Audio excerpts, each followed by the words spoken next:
In this video, I will show you how to maximize your Claude usage limits. First, open your web browser and go to Google, then search for Claude AI and press enter. From the results, click on the official Claude interface and start a new chat. Next, create a clear and efficient prompt by typing a request for a beginner-friendly guide on how to maximize Claude usage limits, and ask it to include 5 quick tips, 3 example efficient prompts, and a simple comparison between high usage and low usage prompts.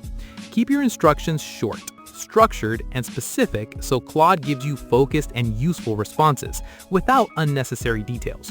This helps reduce back and forth messages and saves your usage limits by getting better answers in fewer prompts.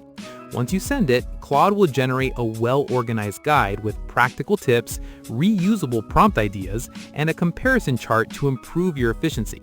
If you found this video helpful, subscribe to our channel.